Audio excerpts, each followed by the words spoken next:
que você que crê parece ser o mais atacado? Por quê? Mesmo depois de tantas orações, confissões e lutas, as trevas ainda rondam seus passos. O que há em você que atrai tanto a fúria do invisível?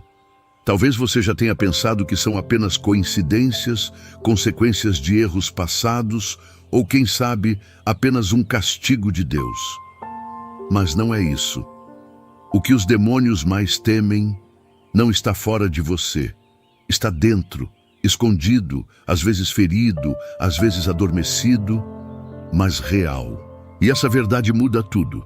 O que você está prestes a escutar pode transformar a forma como você enxerga a guerra espiritual que te cerca. E mais ainda, pode reacender sua fé de um modo que nem mesmo o inferno será capaz de abalar. Porque o segredo da vitória não está em evitar os ataques, mas em entender por que eles vêm.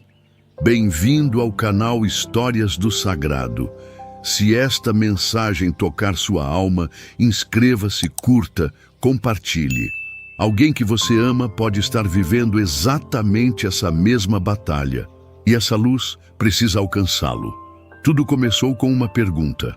Não foi um ataque, não foi um grito, foi uma dúvida sutil, lançada como veneno em uma taça de ouro. Foi mesmo isso que Deus disse? Não houve pancadas, não houve terremotos, apenas um sussurro. E o paraíso começou a escurecer. É assim que o inimigo age. Ele não se apresenta com chifres, mas com lógica distorcida. Não te obriga a cair, apenas empurra suavemente onde já há inclinação. Se o coração está cansado, ele oferece alívio fácil. Se está ferido, ele oferece vingança disfarçada de justiça. A serpente é antiga e paciente. Ela conhece bem a arquitetura da alma humana e sabe onde mora o ponto cego. No jardim interior de cada homem, há sombras, e o inimigo se infiltra nelas como vento entre rachaduras. Ali, ele sussurra palavras que parecem nossos próprios pensamentos. Você não presta. Já é tarde demais. Deus te abandonou. Ele sabe que se conseguir convencer a alma de que está sozinha, já venceu metade da guerra. Mas há algo que o demônio teme mais do que orações em voz alta. Uma consciência desperta. Uma alma que começa a vigiar os próprios pensamentos como quem guarda um tesouro. Porque quando você começa a distinguir entre a voz do acusador e a voz do pastor, o inimigo perde o disfarce. E quando perde o disfarce, ele foge. Eva caiu porque dialogou com o sussurro.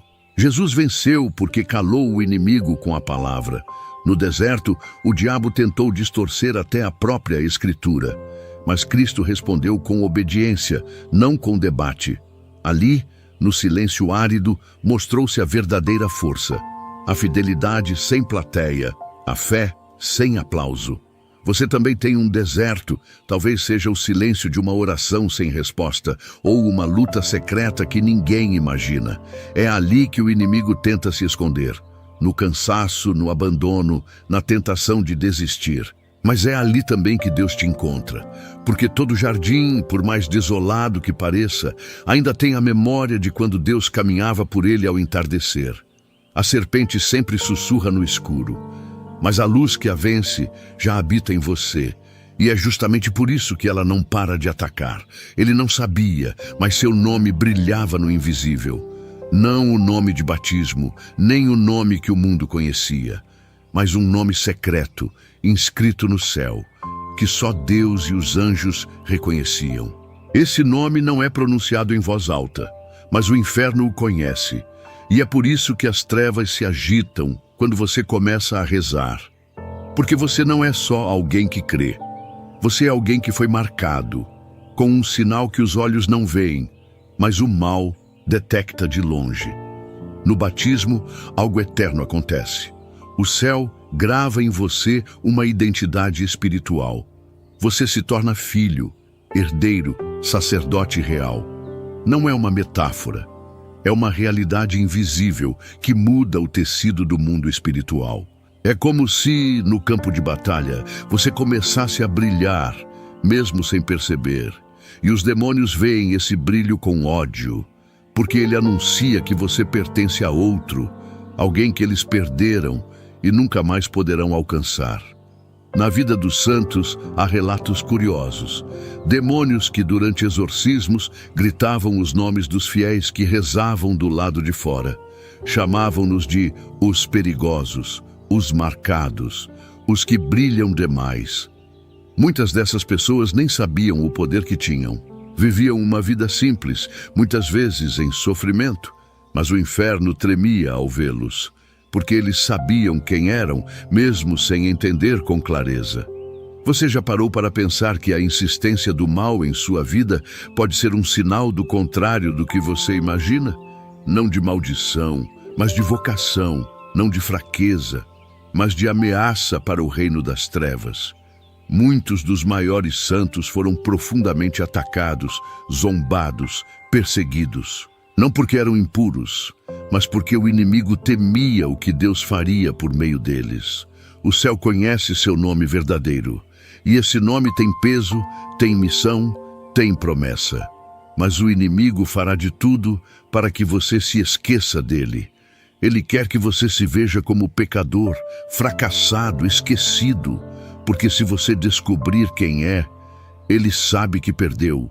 E é por isso que ele ataca tanto antes de cada virada espiritual, antes de cada renascimento. O nome que o céu sussurra, o inferno escuta com ódio. E é por isso que você é atacado, não porque é fraco, mas porque carrega algo santo. Era madrugada, a casa dormia, mas uma vela acesa tremia diante do sacrário. E do outro lado do invisível, as trevas estremeceram. Ninguém viu, nenhuma multidão aplaudiu. Apenas uma alma ajoelhada, com o rosto escondido entre as mãos. Ela não gritava, não exigia, apenas orava, com lágrimas, com cansaço, com fé. É esse tipo de oração que o inferno teme. Não a feita para impressionar, mas a feita no esconderijo. A oração que sobe como incenso, mesmo quando o coração está em pedaços, porque essa oração brota de um lugar que o demônio não consegue habitar, a confiança. A alma que confia, mesmo sem sentir, humilha o orgulho de Lúcifer, porque ele caiu justamente por isso, por querer ver, por querer provar, por não aceitar depender. Há registros em exorcismos de possessos que gritavam ao ouvir o murmúrio de um simples terço, demônios forçados a admitir: quando ela reza, nós caímos. Um padre exorcista contou que certa vez um espírito maligno disse: maldita seja aquela mulher que reza no silêncio da cozinha.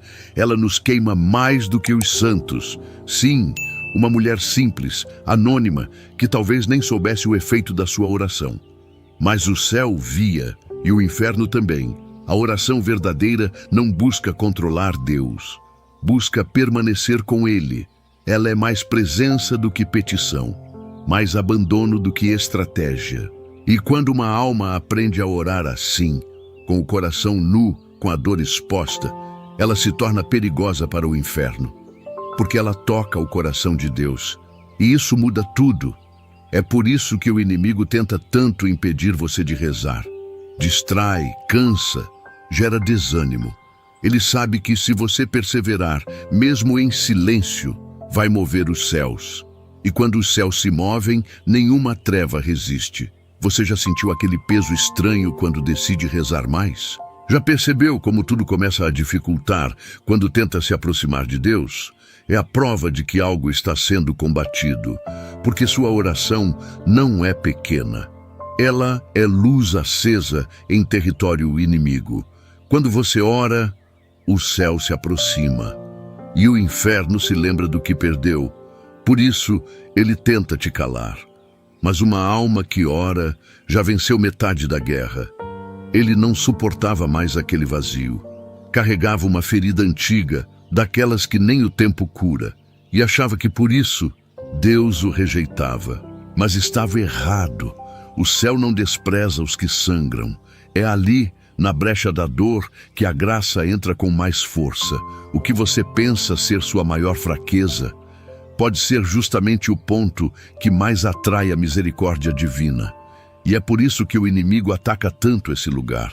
Porque ele sabe que se você entregar essa ferida a Deus, ela deixará de ser brecha para o mal e se tornará canal de salvação.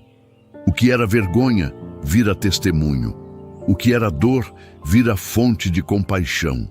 Santa Faustina dizia que Jesus procurava almas pequenas, humildes e feridas, porque nelas ele podia agir livremente. São Padre Pio, dilacerado por dentro e por fora, transformou o sofrimento em altar.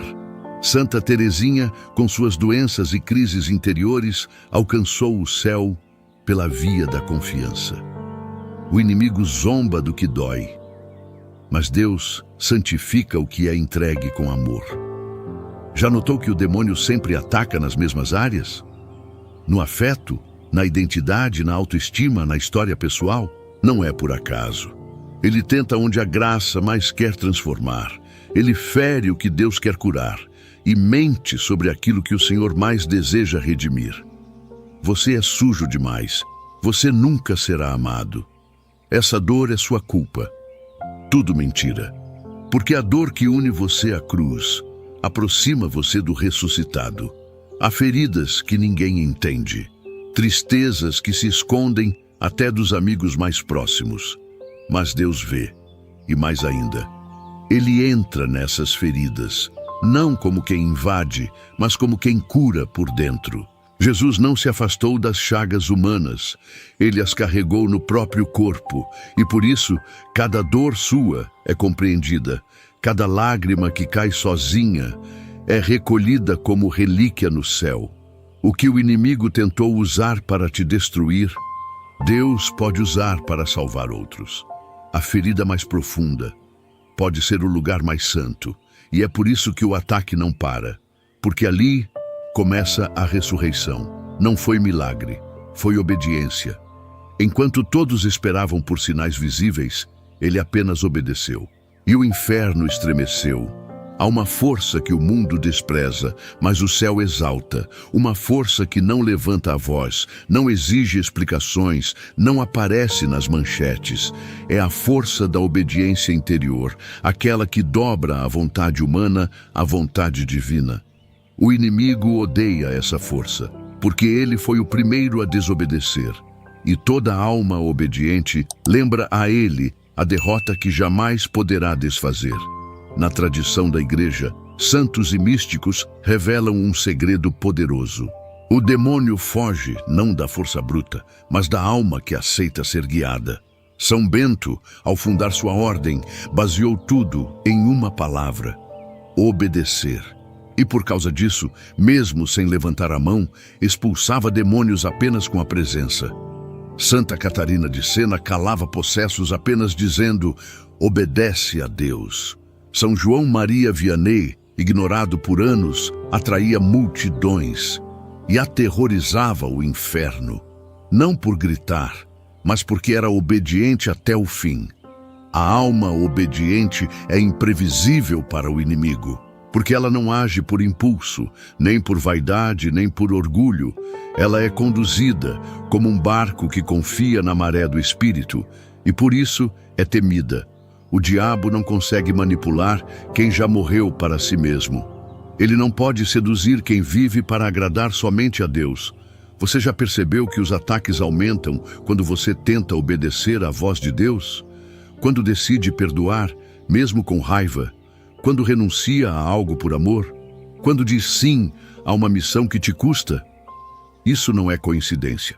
É guerra declarada, porque cada passo de obediência fecha uma brecha, derruba uma mentira, acende uma luz onde havia sombra.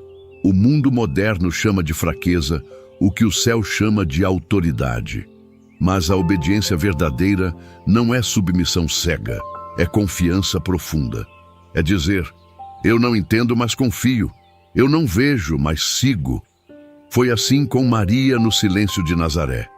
Foi assim com José, que nunca falou uma palavra, mas obedeceu cada sonho.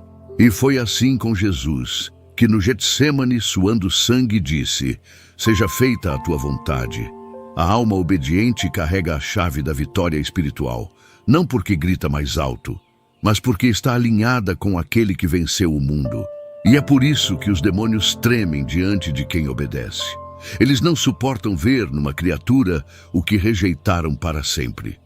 A intensidade do combate não era castigo, era sinal. Quanto mais ele era atacado, mais o céu o observava. Não como quem pune, mas como quem prepara. A história de muitos santos começa com tormentos. Santa Teresa d'Ávila enfrentava visões demoníacas desde o início de sua reforma. São João Bosco sonhava com o inferno, ainda criança. Santo Antônio do Deserto foi literalmente espancado por espíritos malignos em sua cela solitária. Não porque eram amaldiçoados, mas porque o que Deus faria por meio deles era grande demais para passar despercebido. O inimigo pressente o potencial de uma alma antes mesmo dela saber. Ele enxerga sementes espirituais ainda escondidas e tenta esmagá-las antes que floresçam. Por isso, os ataques espirituais às vezes aumentam logo após uma confissão sincera, uma entrega profunda, um passo decisivo rumo à santidade. Não é punição, é resistência, porque algo no céu se moveu e algo no inferno percebeu. Já pensou que sua história pode carregar um chamado específico? Que as dores que você viveu não foram acidentais, mas preparatórias. Que os pecados que você enfrentou podem se tornar o chão firme para ajudar outros a se levantarem. O inimigo odeia isso. Odeia quando o passado ferido se torna testemunho de esperança. E faz de tudo para manter você prisioneiro de culpa, vergonha e confusão. Mas cada ataque revela algo. Há um padrão invisível nos assaltos do mal. Eles se concentram nos pontos que tocam sua missão mais profunda. Pessoas que são chamadas a curar vivem feridas. Pessoas que foram feitas para ensinar enfrentam humilhações. Pessoas com dons de liderança são constantemente desacreditadas. O inferno tenta bloquear antes que o céu manifeste. Uma alma que sofre ataques intensos, mas não desiste, se torna perigosa. Porque ela começa a perceber o valor da própria entrega.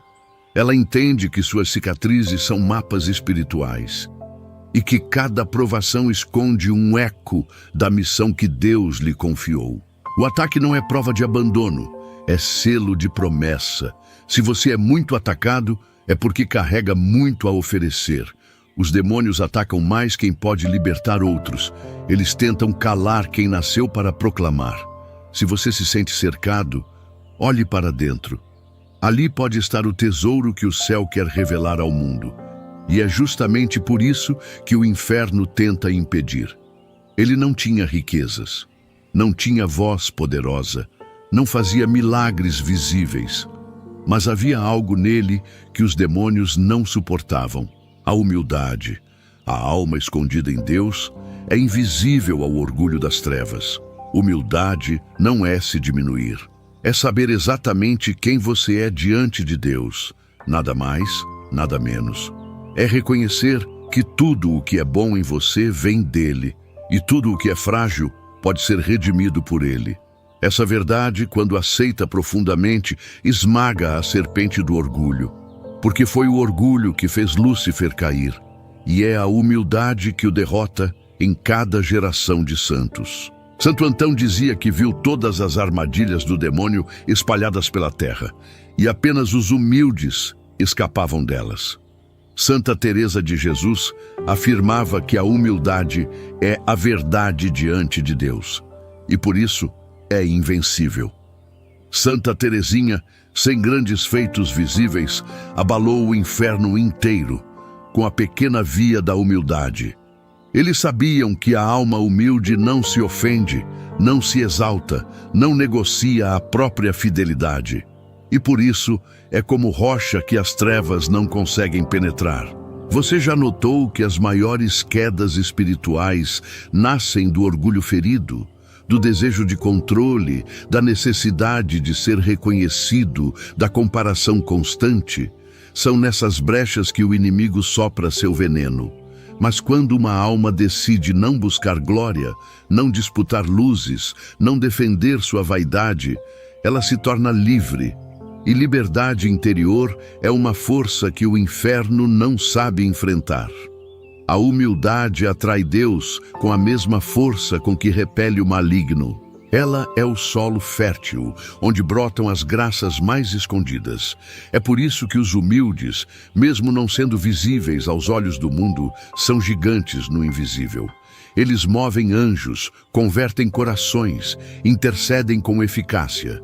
Porque Deus se inclina para os pequenos, e neles manifesta seu poder.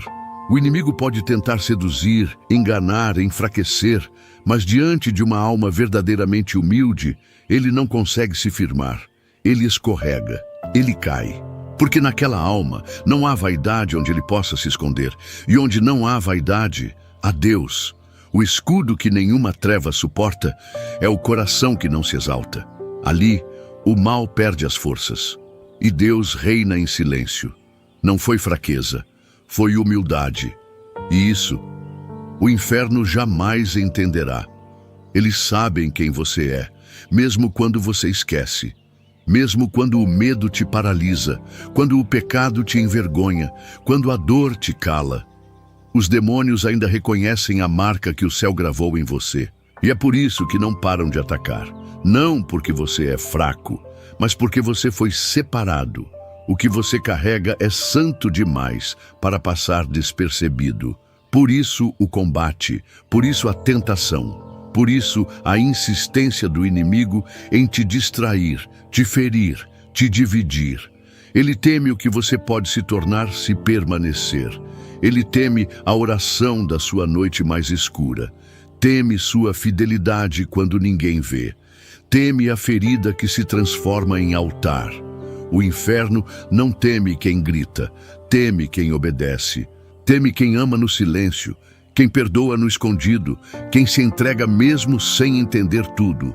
A alma que descobre isso começa a andar diferente, com mais consciência, com mais coragem, com mais humildade. Porque entende que a batalha é real, mas a vitória já começou e você é parte dela, uma vela acesa na escuridão, uma alma escolhida para resistir, não com força, mas com fé, e isso já faz tremer o inferno. Se essa história tocou sua alma, inscreva-se no canal e leve essa luz a outros corações. Ela não pode ficar só com você.